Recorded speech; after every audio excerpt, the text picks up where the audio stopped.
I think what's going on right now is people, especially individuals who have been in this country for several generations, have forgotten or lost the knowledge of what drove them here.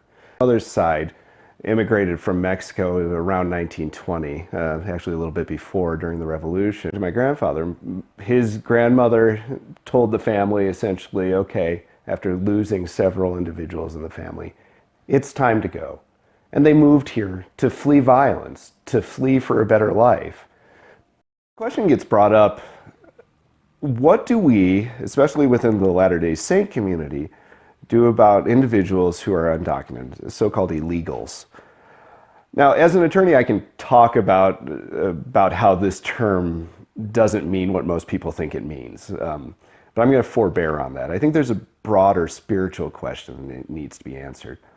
And so to see at this time such blatant racism against individuals who are coming, and especially immigrants who are undocumented, is very troubling.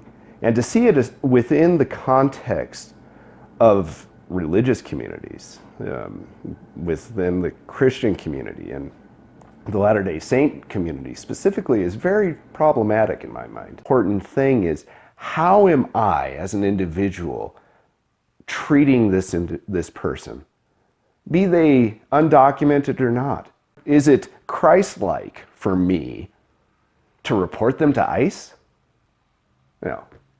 I don't think that answer can ever be yes. The Christ-like action is to say, how can I help you navigate your way? Empathy is the fundamental precept by which we should understand our brothers and sisters. It is what Christ taught in the Beatitudes. It is what Christ taught his disciples when he said, if a man compels you to go a mile, go with him twain. He's not saying that so that you get a good walk. He's saying that specifically so that because you need to understand what that individual who's forcing you to do something is going through. What are his motivations? What drives him? But in this society right now, that ability, that capacity to look beyond your own four walls is a dying virtue. And the stress that each of us face when we're put in a legal proceeding, imagine that stress if you were an individual who lived in a no man's land, an individual who was denied the basic right to have rights.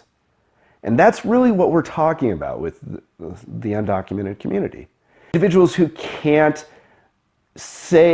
report that their landlords are abusing them without knowing that there's a certain level of fear. If I go before a court, am I going to be deported?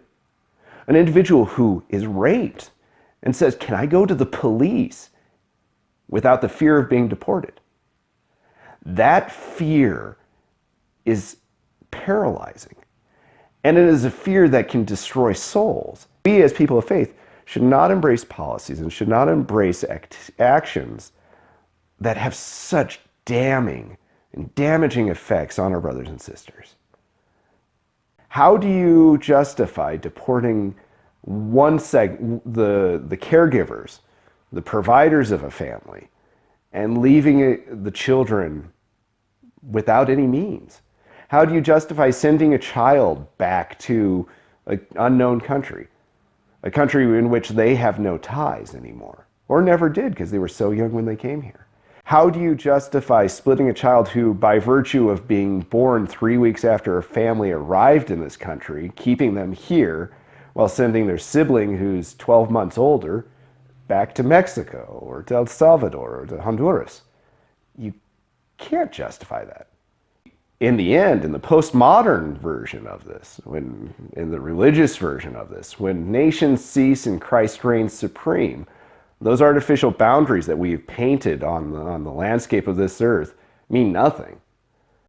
My name is Stewart Forbes. I'm the son of Mexican immigrants, of French immigrants, of Scottish immigrants. I am a Mormon, and I am an ally of keeping families together.